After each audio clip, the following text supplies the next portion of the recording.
I'll take a pass. Yeah, it's too much.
Ms. Ruth, will you please call roll? Thank you, Commissioner. Chairman Miller is absent. Vice Chairman York is absent. Commissioner Salazar Garza. Here. Commissioner Mandel. Here. Commissioner Munoz. Here. Commissioner Matagi. Here. Commissioner Lerma. Here. Commissioner Hedrick. Here. Commissioner Budd. Here. We have a quorum to conduct the meeting. Okay, so at this time, I will open up the public comment for anything not pertaining to any particular agenda items. Ms. Ruth, will you please read the decorum? Thank you. Citizens will be allowed to attend and make public comments in person at City Planning Commission meetings. The public is invited to speak on any agenda item and any other items that pertain to the Planning Commission. Comments are limited to 3 minutes. If you choose to speak during this period, you will not be allowed to speak again when this specific item is being considered in order of the agenda. And if you do want to speak, I have a sign-up sheet over here with copies of the agenda for your name and address. Thank you. Okay, so at this time, would anybody like to speak on anything in general other than any specific agenda item tonight? I see none. I'll go ahead and close the public comment section and move on to the approval of absences for the commissioners, Hendricks and... This is Commissioner Mandel. I move that we approve the absences for Commissioners Hedrick and Salazar Garza. Second. I have a motion and a second. All those in favor say aye. Aye. All those opposed? Motion passes. Moving on to the approval of minutes for June 12, 2024. Do I have a motion, Commissioners? I move that we approve the minutes from the June 12th meeting. Second. I have a motion and a second, and all those in favor say aye. Aye. All those opposed? Motion passes. Moving on to the consent public hearing discussion on possible action for items A. Good evening, Commissioners. Mark Orozco with Development Services. I'm going to be reading into record consent item A. Plats. Starting off with the first one, item number 2. It's a plat for Padre Island number 1, block 15, lot 4R. It's a replat of 0.67 acres located south of Merida Drive and east of Palmira Avenue. Item number 3, Padre Island, Corpus Christi, Ports of Call, block 16, lots 9A and 9B. And 9C is a replat of 0.28 acres located north of Ports of Call and west of Gypsy Street. Item number 4 is a plat for ZP Commercial Tracts. It's a final plat of 5 acres located south of Yorktown Boulevard and west of South Staple Street. All plats are meeting the TRC review comments and the Texas Local Government Code. Staff recommends approval and can answer questions at this time. Commissioners, do we have any questions for staff on consent item A? If not, then I go ahead and open up the public comment for items 2 through 4. If we have none, then I go ahead and ask the commissioners if they have any other questions or for a motion. Commissioner Mandel, I move that we approve items 2 through 4 as presented by staff. I have a Second. second. All those in favor say aye. Aye. All those opposed? Motion passes.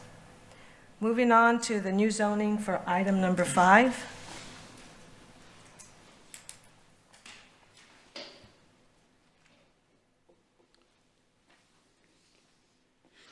Good evening, Madam Chair, Planning Commissioners. Andrew Demas with Development Services. Good to be back in front of you again. I know it's been a little while, but tonight, thank you for bringing up the PowerPoint.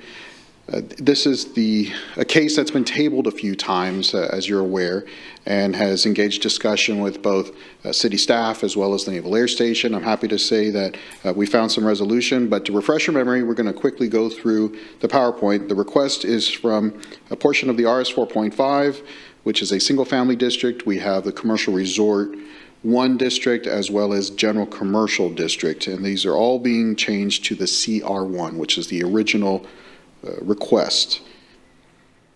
Now, the property is, of course, in the Flower Bluff area. It is primarily designed for an RV park along with boat storage, a potential boat launch, some dry boat parking, and some site amenities. The future land use map identifies a commercial, which would, majority for the commercial aspect, be consistent. Of course, RV parks don't have a future land use designation like we see with residential, commercial, industrial. So it is up to us to kind of make the call as staff. We would, as staff, say it is consistent with the future land use map. Around it, you of course have a major canal for access to water. You also have some vacant land to the north, some single family, along with, of course, as you approach the Bluffs Landing Marina, a little more commercial aspect, and single family across the street. Now, the big question, the $1 million thing that's come up, is its location within the accident potential zones, our favorite military overlay that we've spent I don't know how many years discussing, but now that we've adopted it a few years ago, it kind of gives us some teeth in being able to enforce it. Roughly about 30% of the lot sits within accident potential zone 2, and that's what impacts the overall design of the lot. Now, of the 25 notices mailed out, we received 3 in opposition, which is just under 3%, and 1 in favor. Now, here you see on the screen is the original site plan, which showed some of those pad sites getting into the APZ, and it increased from the original site plan of 26 up to 40. Now, on this original staff analysis, we, of course, consulted with the Naval Air Station, Ben Pollock, who is the Community Plans Liaison for an ASCC, to get some feedback of what is the Navy comfortable with aside from what the black and white of the UDC states when it comes to the military overlay. From that aspect, our original recommendation is denial. But after further working with the client, coming up with that common ground that Development Service is famous for, our keyword is always facilitation, finding that path to success. We did find a way to recommend approval of a special permit, so they'll be able to get that commercial resort district with a special permit to allow for the RV park as well as those other amenities. And the breakdown is on the next slide. So on your left-hand side, you can see the site plan. So now all 41 of those pad sites are located outside of the accident potential zone, which of course makes the Navy extremely happy. So when pilots are flying doing their training rounds, they are not going to be impacting any residents of the site. What will stay in the APZ is things that we already allow per code in the APZ as well as in the commercial district. Those are things like marina uses, meaning your boat launch. That's not a permanent occupiable use. Folks are launching their boats, they're going about their business, enjoying the Laguna Madre. So that is allowed within the APZ. The dry boat parking, that's allowed as a marina use as well. That's allowed inherently in the commercial resort district. That too, 0 occupancy, no problems with the Navy on that one.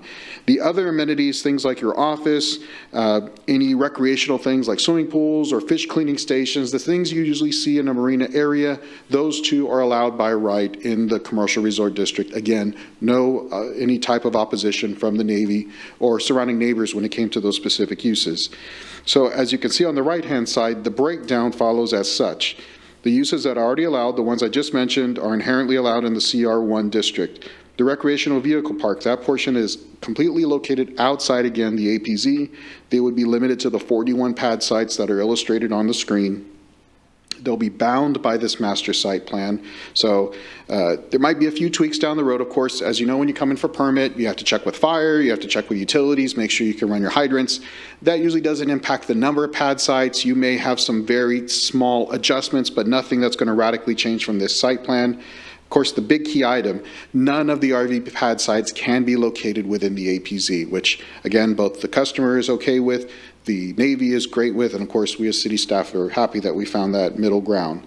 The lighting, of course, must be compliant with the military overlay because it's still within that lighting zone. The UDC automatically requires that all your lights have to be downcast. Of course, you can't put bat signals on your roof, light up the sky, no laser light shows. That's maybe great in the downtown area, but not here in this area of the bluff.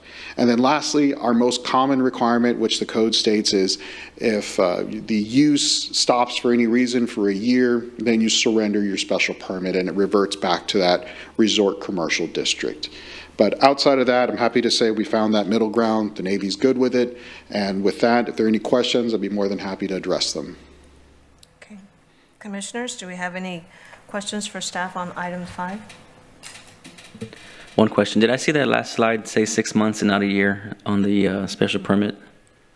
Yes, you're correct. So if if a building permit has not been submitted for within a year, you're correct, and I misspoke. It should be if the use is discontinued for 6 months, then it expires. Now, a funny thing about that, we encountered a lot of those during COVID with bars and nightclubs. So we check is both any utility access, somebody keeping the lights on, and of course, is there even one pad site operating? So our goal is never to just pull the rug out from anyone when it comes to special permits, but of course, there has to be a reasonableness that the use is continuing. But great question. Do we have any other questions for staff on items 5? Yes, sir. Is the applicant prohibited from, let's just say when it comes to the dry boat storage on that previous slide, from building a 3-story boat storage area, or is there certain limitations? Excellent question. So the military overlay does have height requirements. Now, the most stringent, of course, are those right off of the runway, in which it's a 1:25 ratio as the inclination of departing flights or even incoming flights. Most of those are leaving Waldron Field when it comes to this particular site. Luckily, this is well outside of that. The zoning district itself doesn't set a hard number. Of course, what we've learned in this area when it comes to things like windstorm, that's going to limit how tall you build a structure. And then two, that military overlay. But fortunately, this is far enough away that if for some reason the client wanted to go higher, they could. Of course, we would have to consult, can you meet FEMA requirements? Can you meet windstorm? There's been no indication by the customer that they wanted to see going anything above just concrete flat surface, but that is something we can address down the road. The special permit wouldn't prohibit that specifically. Do you have any other questions for staff?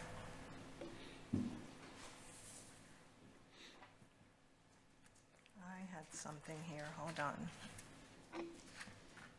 So the letter that you received from Ben, everything was a go according to what he was approving of, correct? Yes, ma'am. So these changes, I guess because the email that you sent, this was prior to Friday, I believe, right? So this new addition that you're coming in with this information has been recent. So is this something that Ben is familiar with and is also going to be approving? I just want to make sure that everything is a go with the Navy, because I just feel it's so important for us to continue to abide by all the rules and regulations that the Navy requires us to do. I believe a lot in development for the city of Corpus Christi. I just can't see doing anything to jeopardize our Navy in any form or matter. And I just respect that a lot, and I really am thankful that the new developer coming in is, respecting that so we can move forward and continue development according to what the Navy says. Yes, I personally spoke with Ben myself last week, and it was after publication. So we're publishing in the morning this very packet, which is the only reason you're not seeing it hard copy today. But I personally spoke with him. We had several conversations and went over this site plan specifically. So he did send an email back saying, I'm fine with it. Thank you for coming up with an amended site plan. The customer was copied on that email. Great. So all the loose ends have been tied. I'm happy we were able to find that common ground. Great. That's good. Good to hear. Okay, any other questions for staff? Okay, if not, then I'll open up the public hearing on discussion and possible action for item number 5. Do we have anybody who would like to speak on item number 5? Okay. If not, then I go ahead and close the public hearing and entertain a motion. This is Commissioner Munoz. I'd like to move that we approve item 5 as presented by city staff. Second. I have a motion and a second. All those in favor, say aye. Aye. All those opposed? Motion passes. Okay, so now we move on to director's report. Do we have a director? We have nothing to report this week. Nothing? DSD's been busy on storm damage assessments, so that's kind of what we're wrapped up in. Good. Doesn't affect planning commission. No. I mean, I'm becoming a subject matter expert. If you want me to bore you for the next hour, I can do that. But no, we don't have any updates today. Okay. Do we have any future agenda items to hear?